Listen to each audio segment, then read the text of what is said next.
یہ جو سورہ علق ہے قرآن کی بہت اہم ترین صورتوں میں سے، اس لیے کہ قرآن مجید میں جو سب سے پہلی وحی نازل ہوئی ہے وہ اقرأ باسم ربک الذی خلق، علم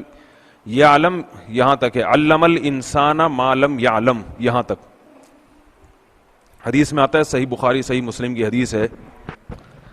حضرت عائشہ رضی اللہ تعالی عنہا سے روایت ہے۔ حضرت عائشہ فرماتی ہیں کہ رسول اللہ صلی اللہ علیہ وسلم کو جب نبوت ملنے والی تھی، ابھی ملی نہیں تھی، تو اس نبوت کی علامات یہ شروع ہوئیں کہ آپ صلی اللہ علیہ وسلم کو سچے خواب آتے تھے،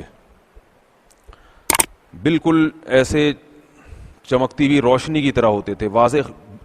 خواب میں جو چیز آتی اگلے دن آپ دیکھتے بالکل اسی طرح پوری ہو جاتی وہ،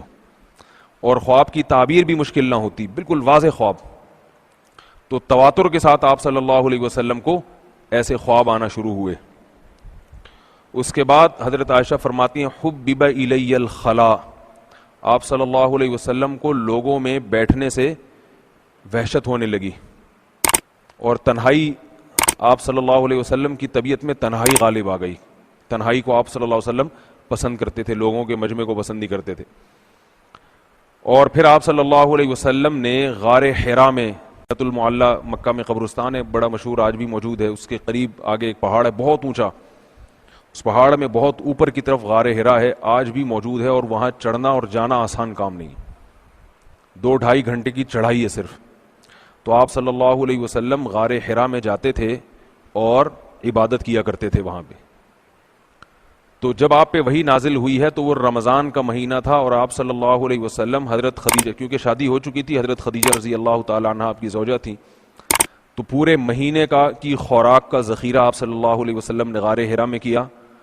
رمضان کا مہینہ تھا اور آپ صلی اللہ علیہ وسلم غار حرا میں عبادت کے لیے تشریف لے گئے۔ اب یہاں مفسرین نے اس پر بحث کی ہے کہ نبی صلی اللہ علیہ وسلم جو عبادت کرتے تھے، تو نماز تو ابھی فرض نہیں ہوئی تھی، نبوت ہی نہیں ملی تھی، تو نماز روزے کی بات تو بہت دور کی، تو وہ کیا عبادت تھی؟ نماز پڑھتے تھے، تسبیحات کرتے تھے، کیا تھا؟ اگر نماز پڑھتے تھے تو وہ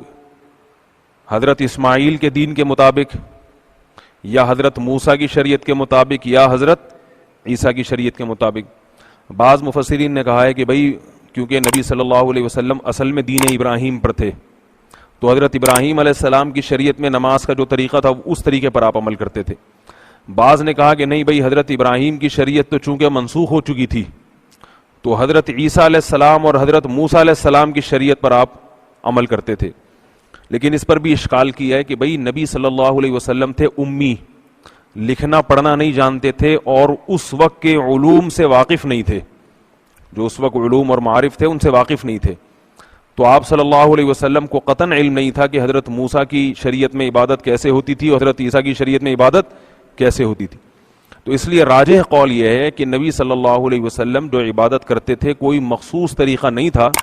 بلکہ صرف تنہائی میں بیٹھ کے اللہ کی حمد و ثنا بیان کرنا، کیونکہ اللہ پر تو مشرکین کا بھی ایمان تھا، شرک سے آپ بچتے تھے،